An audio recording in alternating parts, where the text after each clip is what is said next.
네, 이번 강의는 역성 역모를 꿈꾼 효명옹주와 김자점에 대해서 이야기를 하겠습니다. 역성이라고 하면 그러니까 성을 바꾼다는 것이죠. 그러니까 사실 조선시대 때 일어났던 많은 수많은 역모의 와 비슷한 것이 아니라 역성, 그러니까 역성 거의 혁명이라고 할 수 있습니다. 그러니까 성을 바꾸는 거니까 일시에서 다른 성으로 바꾸는 새로운 나라가 만들어지는 그 정도의 이 사건이죠. 그래서 그것을 이제 꿈꾸다 결국은 실패했지만 그들의 주인공이었던 효명옹주 그리고 김자점에 대해서 오늘 좀 알아보도록 하겠습니다. 1636년이죠. 인조 14년. 그때 이제 병자호란이 일어납니다. 이제 그해 겨울에 일어나서 그 다음 해 2월인가 이제 호란이 이제 끝나죠. 그때 결국은 인조가 청나라에 항복을 하고 삼전도에서 이제 3번 절을 하고 9번 땅에 닿는 그러한 수모를 당하게 됩니다. 이제 이렇게 이제 이 조선이라는 나라가 청나라에 굴복을 하고 또 인조 또한 그 전 역사에 있어서 또 그 이후로도 한 번도 명이나 청에게 한 나라의 조선의 왕이 3번이나 절하고 이렇게 또 9번을 땅에 찢는 이런 일은 없었습니다. 이제 그걸 309고라고 하는데 이러한 것을 겪고 나서 인조는 이제 창경궁으로 돌아오게 됩니다. 그때 왕비도 없고 그리고 이제 장성한 자녀들도 소윤세자 복림대군 이렇게 이제 인질로 끌려가 있는 상태에 있었습니다.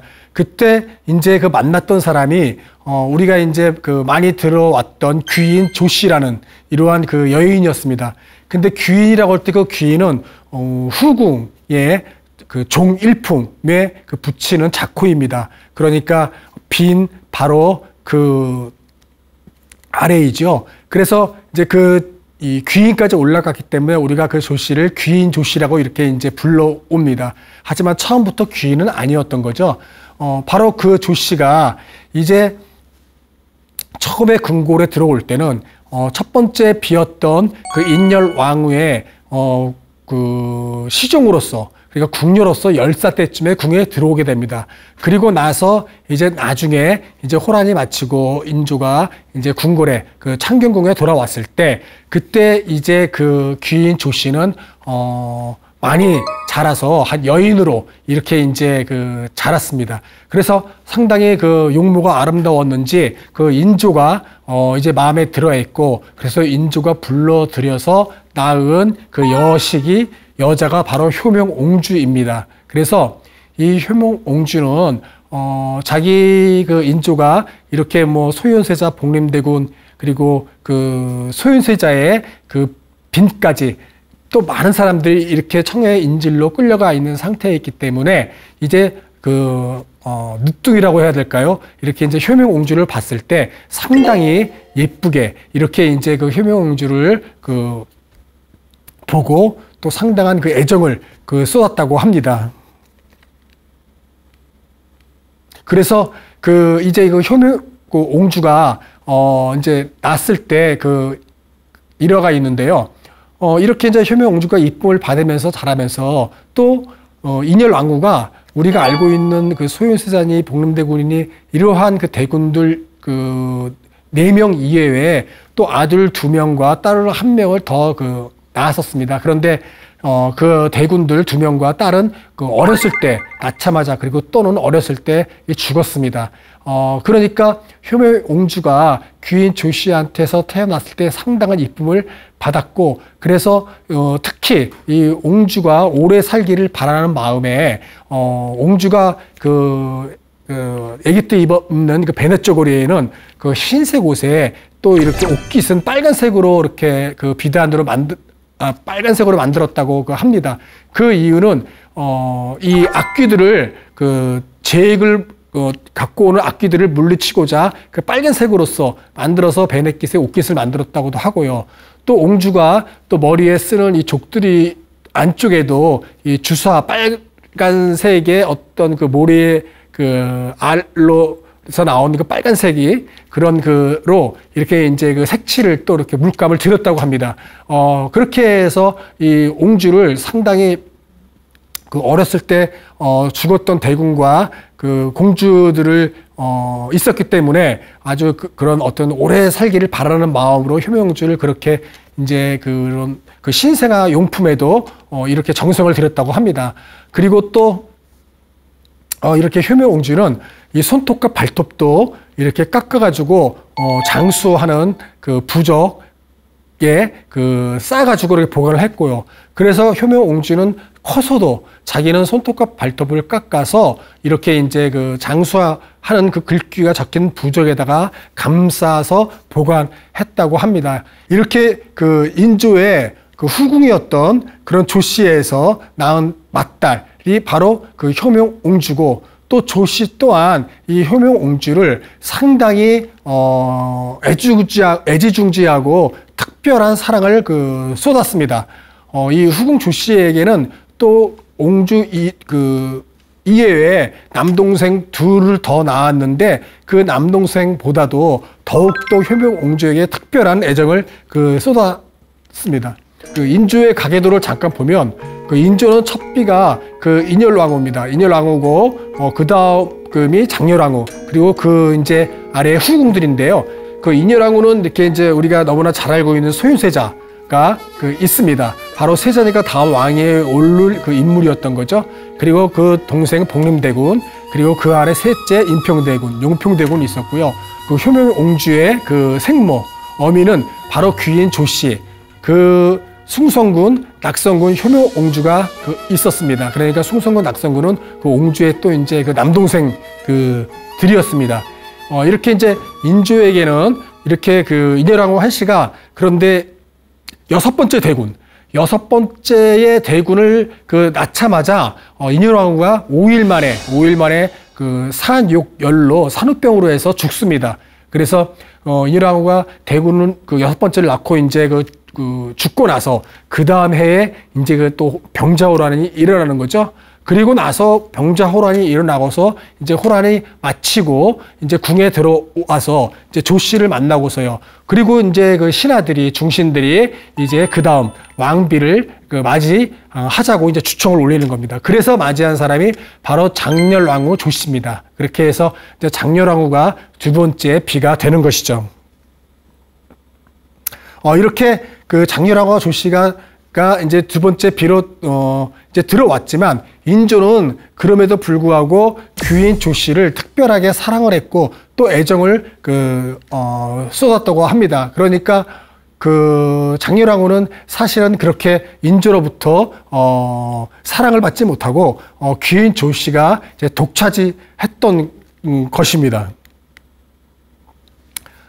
바로 그런 그 조씨는 이제 처음에 효명옹주를 낳아서 이렇게 수건이라는 그 작호를 받습니다. 그러니까 후궁 중에서 이 사품입니다. 종사품, 처음에 그 후궁은 종사품부터 시작해서 정일품 빈까지 올라가는 겁니다. 그러니까 이제 수건에서 그 시작돼 가지고 이제 뭐 숭선군, 낙선군도 이제 그 낳게 되고, 그래서 그 귀인의 자리까지, 귀인까지 이제 올라가게 된 사람이 바로 옹주의 생모였던 귀인 그 조씨가 되겠습니다. 그러니까 상당히 그 수건서부터 소위 그리고 귀인까지 올라가는 게 이렇게 빠른 그 어떤 그 시간에 올라간 것이 아니라 아주 긴 시간에 그 올라갔습니다. 그러니까 병자호란이 끝난 1637년 2월인가요? 그때서부터 해가지고 1640년도까지 해가지고 귀인의 자리까지 올랐으니 긴 시간 동안 이렇게 그 사랑을 받았던 사람이 바로 또 귀인 조씨가 되겠습니다. 이 책은 뭐냐면은 선조 때부터 고종 때까지 약 300여 년간 이렇게 이제 을금부에서 중죄인들을 신문하고 하면서 그 이제 형벌을 가하고 그 신문하고 이런 것 국청이 열렸을 때, 이럴 때 이제 그 중죄를 다스렸던 이런 죄인들을 기록한 그 책입니다. 그러니까 조사하고 심판했던 그런 이제 책들인데 여기에 바로 이제 귀인 조씨도 결국은 나중에 이제 효종으로부터 이제 처형을 당하거든요. 그러니까 이렇게 이제 그 의군부에서 작성한 이런 추안급 구간이라는 책에 이제 그에 대한 또 이야기가 여기도 이렇게 좀 그 남아 있습니다. 이렇게 여기에 그 남아있을 때 이제 뭐 기록된 거에 의하면은 상당히 뭐라 그럴까요? 뭐 이렇게 그, 영악하고 뭐 이러한 것들이 이제 여기에 이제 기록되어 그 있습니다. 그래서 이러한 책들과 실록의 이제, 기록들을 보고서 우리가 지금도, 이렇게 이제 그 조선시대 때, 많은 그런 악녀들 중에서 그 귀인 조씨도 그 안에 포함돼서 이제 들어가게 됐던 것이죠.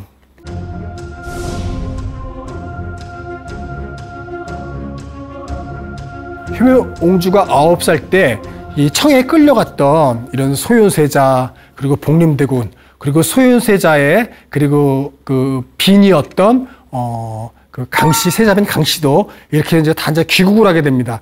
그 9살 때 그렇게 이제 귀국을 하게 됐는데 그 2달 만에 소윤세자가 이제 이제 죽게 되는 거죠. 뭐 한편으로는 의문의 죽음, 또 한편으로는 뭐 이제 독살을 당하는 이런 추측까지 이제 갖게 됩니다. 그래서 이렇게 소윤세자가 이제 창경궁에 있는 환경전인가요? 거기서 이제 죽음을 맞이하고요. 청에서 들어온 지 2달 만에 급작스럽게 이제 죽게 되는 거죠.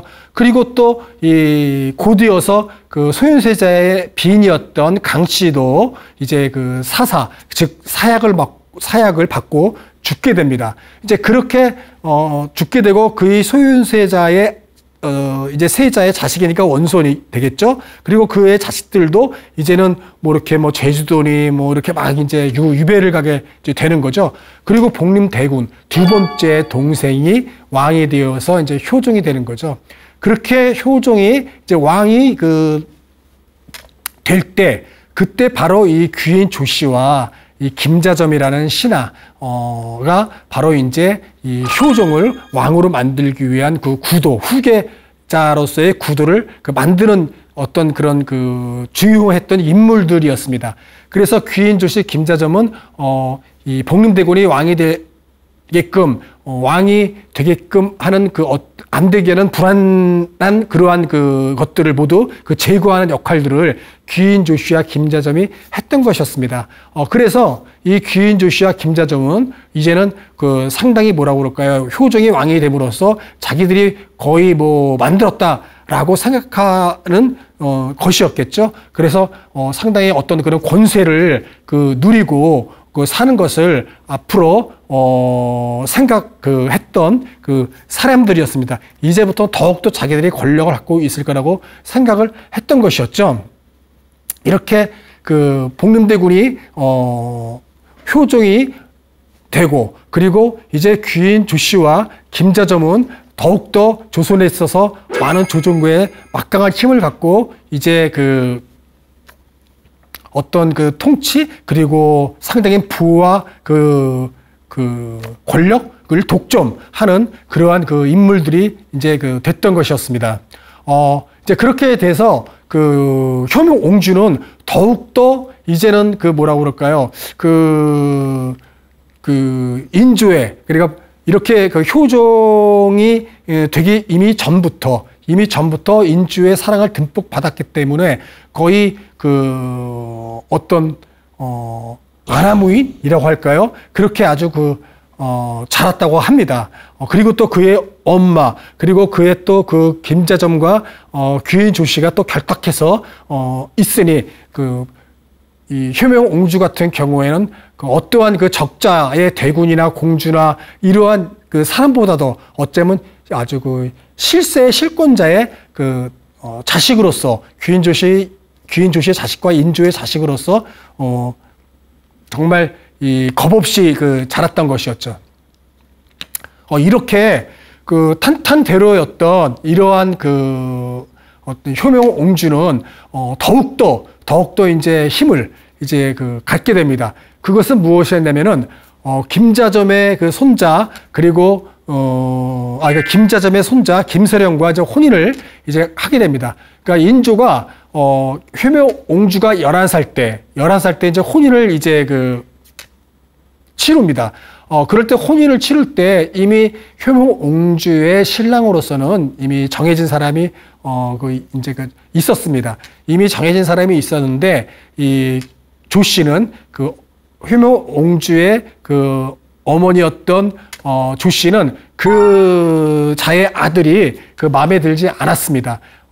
이렇게 이미 효묘옹주의 남편감으로 이 왕실에서 찍었던 그 사람을 귀인 조 씨는 마음에 들어하지 않았습니다. 그렇기 때문에 상당히 이제 혼인이 미뤄지다가 이 조 씨는 누구와 혼인을 효묘옹주 자기의 딸을 누구와 혼인을 시켜주고 싶었었냐면은 바로 김자점의 손자 김서령과 혼인을 시키고 싶어 했습니다.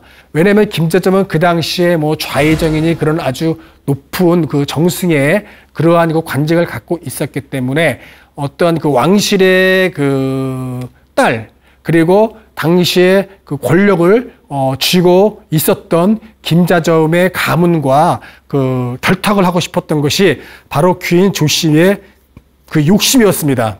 이렇게 자기의 배경으로 김자점의 가문과 이제 혼인을 하고 싶었던 것이었죠. 그런데 이미 김서령은 어떤 부마 후보자에서 3위로 밀려나 있었던 것이었습니다. 그러니까 부마를 간택하는데 김서령이 사주 단자가 올라가는데 3위로 밀려났던 것이었죠. 그래서 이 귀인 조 씨와 김자점은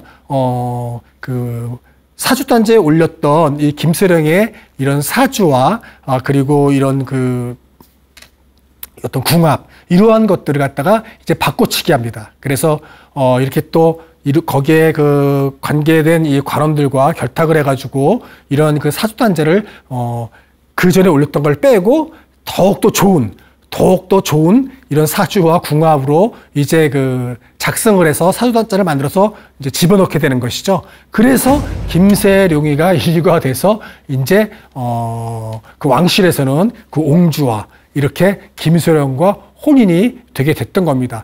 그러니까 거의 이 귀인 조 씨는 비록 후궁이지만은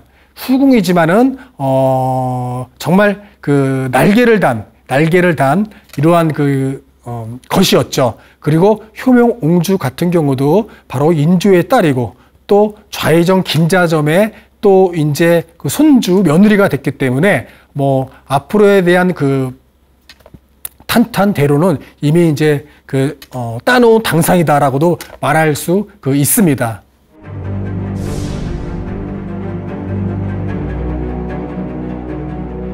이러한 또 이제 이야기도 이제 있습니다. 이거는 이제 연려실기술이라는 이런 야사에 나와 있는 이야기인데 효묘옹주가 얼마나 자기가 이렇게 이제 안암무인이고 또 한편으로는 자기의 위치가 굳건히 되어 있냐는 것을 또 이런 일화로도 우리가 이제 알 수가 있습니다. 효묘옹주가 김수랑과 혼인을 하고 나서 3일째에 궁궐에서 큰 잔치가 벌어졌다고 합니다. 그렇게 이제 큰 잔치가 벌어졌을 때 이 상석에 이제 누가 앉느냐, 보통 이제 이렇게 왕실의 장렬왕후, 내명부, 외명부, 장렬왕후서부터 해서 쭉 왕실의 이제 종친부들, 그리고 이제 후궁들, 그리고 그의 자녀들, 또 이제 우의정, 좌의정, 영의정, 이러한 부인들과 또 그 아래에 있는 이 판서의 부인들과 이렇게 이제 이 자리들이 쫙 의전에 대한 자리가 이제 서열로에서 쭉 나오겠죠. 이럴 때 이제 상석에 이제 자리가 효묘옹주와 임평대군 부인, 그러니까 소윤세자, 그 아래 봉평대군, 그리고 그 셋째가 이제 임평대군인데, 임평대군의 부인의 자리 다툼의 이야기가 이제 기록되어 있습니다. 그러니까 임평대군은 그래도 바로 첫 번째 피인열왕후의 적자의 대군의 부인이죠. 적자의 부인이죠. 그리고 효묘옹주 같은 경우는 바로 후궁, 왕의 후궁이었던 것이죠. 그리고 옹주는 그의 딸이었던 것이죠. 그래서 이제 그 자리 상속에 누가 앉느냐 그랬을 때 임평대군의 부인이 나는 그 적자의 부인이기 때문에 내가 바로 이 상석에 그 앉아야 된다라고 효명옹주에게 얘기했다고 합니다. 그러니까 효명옹주는 나는 왕의 딸이다. 나는 왕의 딸이기 때문에 내가 이 자리에 앉아야 된다. 나는 부왕의 딸로서 이 자리에 앉을 자격이 있다라고 하면서 이렇게 이제 옥신각신하면서 대립을 했다고 합니다. 옥신각신하고 대립했다는 것이 실질적으로 있었는지 모르겠지만 그 연려식 기술은 야사이고 좀 더 이렇게 이제 그 과장되게 또 재밌게 이제 써 있었겠죠. 이렇게 이제 자리 다툼을 하는 모습들을 그 나타내면서 이것이 이제 그 인주의 귀에까지 들어가게 되고 조종의 그 대신들에까지 이제 막 들리게 되니까 인주가 이렇게 이제 정리를 해줬다고 합니다. 효명옹주가 더욱더 상석에 앉는 게 맞다라고 하면서 정리를 해줬다고 합니다. 그래서 효명옹주와 그 임평대가 부인 그리고 임평대군까지도 사이가 서로 안 좋았다는 이러한 그 기록들이 바로 또 이렇게 그 야세의 기록에도 나와 있습니다. 자, 효명옹주는 이제 결혼을 하고 나서 이제 11살 때 이제 그 결혼을 이제 했는데 그때 당시 이제 결혼을 하고 나서 궁에 있었습니다. 보통 그 왕의 그 자식들 적자나 서자나 그 결혼을 하게 되면 궁 밖에 나가서 살아야 되는 겁니다. 그런데 효명옹주는 그 결혼을 11살 때 하고 나서도 약 2년을 궁에 머물렀다고 해요. 그리고 김세령 그의 신랑은 같이 함께 궁에 살 수 없었기 때문에 궁 밖에 살면서 문활 인사로 궁에 들어왔었다고 합니다. 그러니까 합방을 했는지 모르겠지만은 어쨌든 그 효명옹주와 이 김세령은 이렇게 이제 가까이 있지 못하고 문안 인사로 효명옹주를 궁 안에 들어왔었다고 합니다. 그리고 나서 한 2년 정도 이렇게 지난 다음에서야 이제 효명옹주는 궁 밖에 나가서 이제 살림을 마련하고 살았다고 합니다. 그런데 이 효명옹주가 바로 이제 궁 밖으로 나가서 살림을 할 때 그 해에 바로 인주가 이제 사망하게 됩니다. 그러니까 자기의 어떤 인생이 승승장구할 줄 알았던 이러한 귀인조 씨나 효명옹주나 김자잠에게는 위기였겠죠. 이렇게 효명옹주가 바로 출궁하자마자 인조가 이제 그 해가 음력으로 4월이었는데 일교차가 상당히 심했다고 해요. 그래서 낮과 밤이 되게 일교차가 심해서 감기 걸렸던 사람이 아주 많았다고 합니다.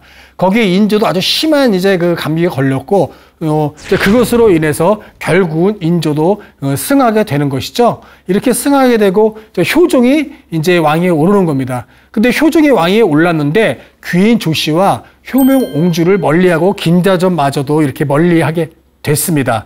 김자점 같은 경우는 인조로부터 상당히 어떤 신임을 받는 신하였는데 이 효종 때 와서는 이제는 거의 찬밥 신세가 됐다고 할 수 있습니다.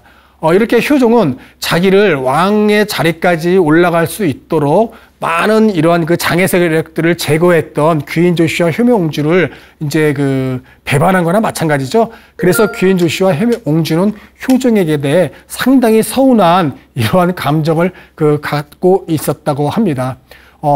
이 효종은 이 귀인조 씨와 효명옹주를 상당히 멀리 하고 그리고 또한 한편으로는 김자점도 상당히 이제 멀리 한 것이죠. 이러한 것들의 이유는 특히 먼저 이 김자점 같은 경우는 북벌 정책을 내세웠던 사람이 효종입니다. 그런데 그 북벌 정책을 반대했었어요. 그래서 김자점은 상당히 그런 거에 대해서 효종으로부터 신임을 받지 못한 상태였습니다. 귀인 조씨와 효명옹주는 인조로부터의 많은 사랑을 받았을지 모르겠지만은 효종 때의 커다란 어떤 그런 이제 사건들이 이제 터집니다. 그래서 이것으로 인해 가지고 완전히 이제 미움을 받는데요. 첫 번째로는 궁중 저주 사건입니다. 궁중 저주 사건은 뭐냐면은 이 귀인 조씨가 그 장렬왕후, 그러니까 인조의 두 번째 비였죠. 그리고 효종이 왕이 되니까 이제 대비가 됐습니다. 근데 장렬왕후를 또 상당히 미워했어요. 그래서 귀인 조씨는, 그리고 그 효명옹주는 장렬왕후를 상당히 이렇게 이제 그 미워해서 그 저주를 하게 됩니다. 뭐 이렇게 이제 옷소매에 사람의 뼈가루, 그리고 이러한 것들을 그 이제 소매에 넣고서 궁이나 그리고 궁 밖에 그 친척들의 이 거주하는 집, 이런 데다가 이렇게 이제 소매에 넣고 뿌렸다고 합니다. 그리고 또 궁궐의 장렬 왕후의 주변에 있는 이 궁 주변에 있는 땅에다가 또 저주 물을, 뭐 인형이나 그 동물의 뼈나 애기 뼈나 이런 걸 또 이제 몰래 묻기도 하고 이러면서 저주를 빌었던 사건이었습니다. 이 사건이 이제 발각됐던 것은 이 귀인 조씨가 숭선군에게 그 이제 그 효명옹주를 시종했던 여종을 첩으로 주려고 했대요. 그러니까 숭선군의 부인이 이것을 이제 자기의 그때 이모였던 장렬왕후에게 이제 잃는 겁니다. 그러니까 숭선군의 부인은 장렬왕후의 이제 조카였던 것이었죠. 그러니까 이걸 잃으니까 그 여종인 영희를 장렬왕후가 불러가지고 이제 꾸지람을 한 것이죠. 비록 귀인조 씨가 첩으로 자기의 그 아들에게 주려고 했지만 이제 그 꾸지람을 하니까 그 여종 영희가 이제는 장렬왕후에게 그것뿐 아니라 더 다른 내용까지 이제 고려해 바쳤던 거예요.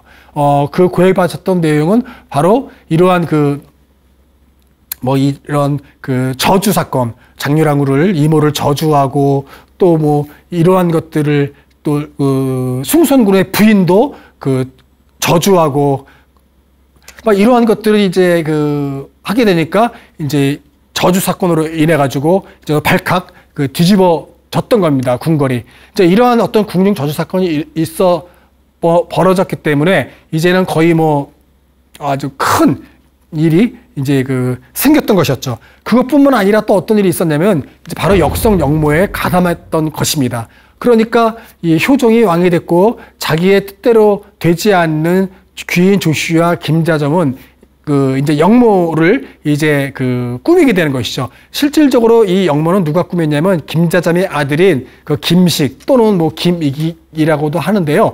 그 아들이 이제 그 역모를 이제 그 꾸미게 했던 것이죠. 그러면서 이 숭선군을, 귀인 조씨의 아들인 숭선군을 바로 이제 그 김씨를 이제 왕위로 올리려고 했는데 그거는 왕위로 올리려고 했다가 그 계획은 이제 그 흐지부지되고 없어지게 됩니다. 그 다음에 다시 계획을 바꿨던 것이 누구냐면 그 효명 그 옹주의 남편이었던 김세령. 그러니까 그 김식의 아들이었죠. 김자점의 손자이고 바로 김세령을 왕위에 앉히려는 이러한 역모를 꾸미게 되는 것이었죠. 그러니 그것은 이 새로운 나라를 이제 그 건국했다는 그런 것이었습니다. 여기에 바로 인조의 그 딸이었던 효명옹주도 가담하게 되는 것이었어요. 그렇게 해서 가담했다가 그것이 음모가 낱낱이 밝혀지게 되는 겁니다. 그 음모가 낱낱이 밝혀져 가지고 결국은 그 김자점 그리고 그의 아들이었던 김씨 그리고 그의 아들이었던 김세령은 능지처참당하는 것이죠. 그 능지처참을 당해가지고 죽게 되고 그리고 옹주는 그래도 인조의 딸이었기 때문에 효명옹주 같은 경우는 진도로 이제 그 유배를 가게 되는 겁니다. 그리고 또 귀인 조씨는 이제 그 자진케 합니다. 그래서 결국 사형을 먹고 이제 그 자결하게 되는 것이죠. 이렇게 해서 이제 역모가 모두 이제 끝나게 됐던 것이 바로 이 역성역모 그 사건이었던 것입니다.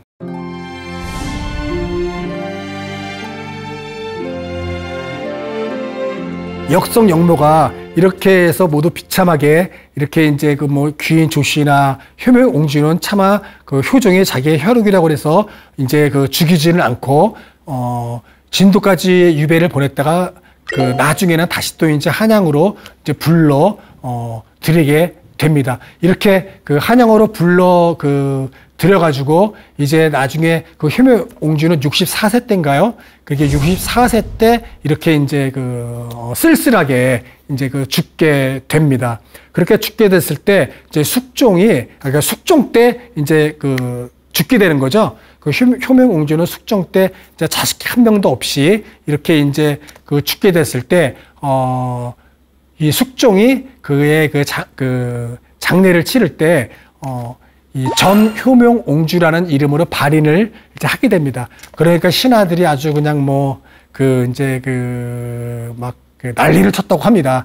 효명옹주는 효명옹주가 아니고 이미 그 자기는 패하게 됐고 유배까지 된 거의 뭐 서인인데 어떻게 옹주라는 이름으로 복권을 시켜줄 수 있겠냐고 그러면서 이제 막 그 숙종에게 얘기하니까 숙종이 그럼에도 불구하고 계속 전 효명옹주라는 이름으로 발인의 기록의 문서에 이제 남게 하게 되는 것이죠. 그래서 결국 숙종은 계속 그 전 효명옹주라는 이름을 사용했지만 그 실록에는 이제 이제 그 김수령의 처라는 이름으로만 남겨서 있게 됩니다. 그러니까 즉 결국은 복권은 되지 못했던 그 인물이 효명옹주이고 효명옹주는 결국은 이렇게 쓸쓸하게 이제 죽음을 맞이하게 됐던 것입니다. 즉 아마 조선 역사에 있어서 왕의 딸이 이렇게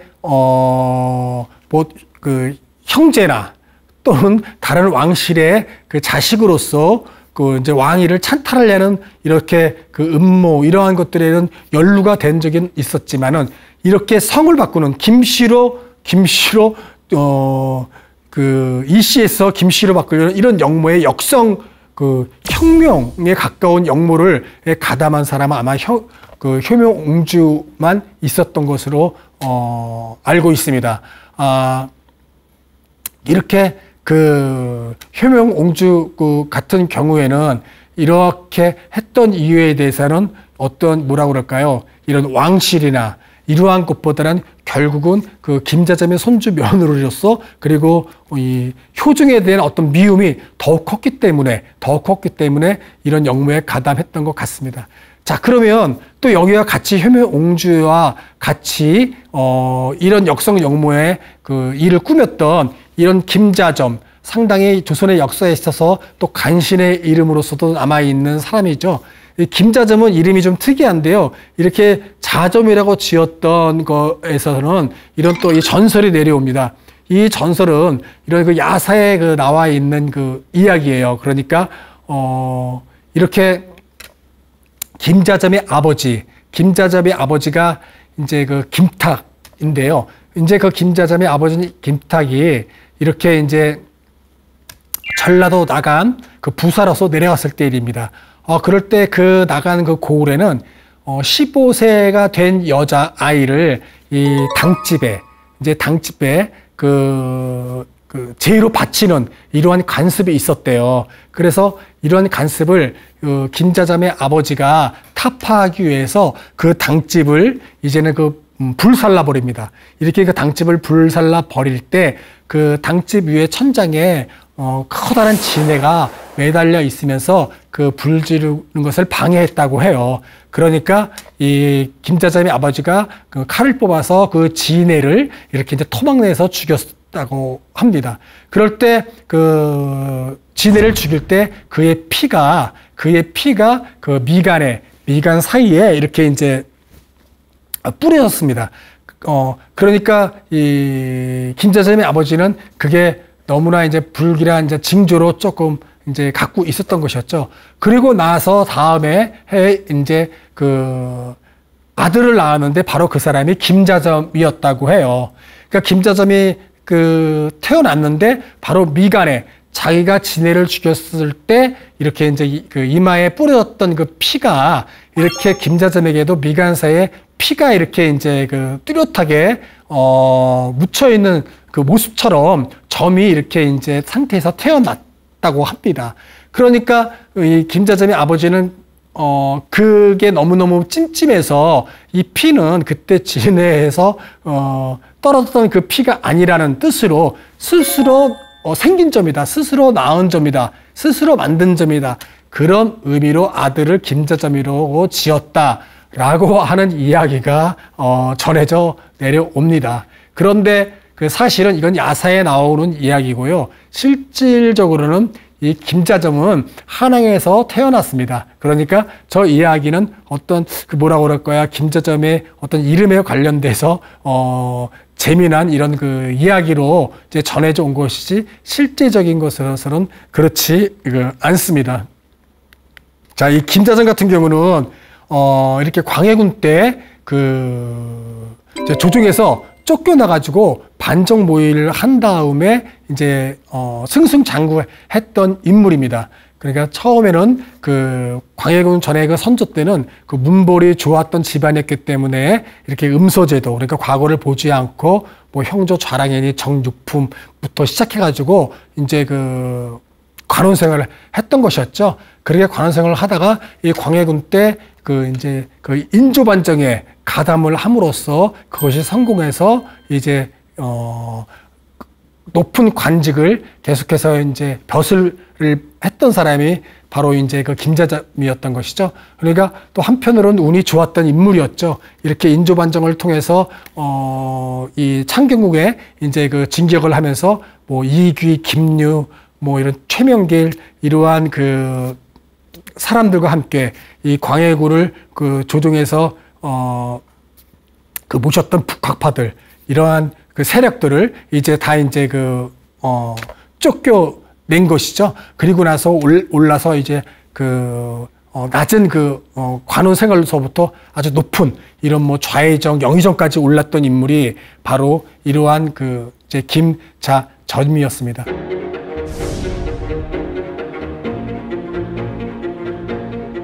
이렇게 이제 그 형조 좌랑부터 시작해가지고 이 인조반정 공로로 시작해서 1등 정상 공신까지 임명됐고요. 그리고 동부승지 정삼품일 겁니다.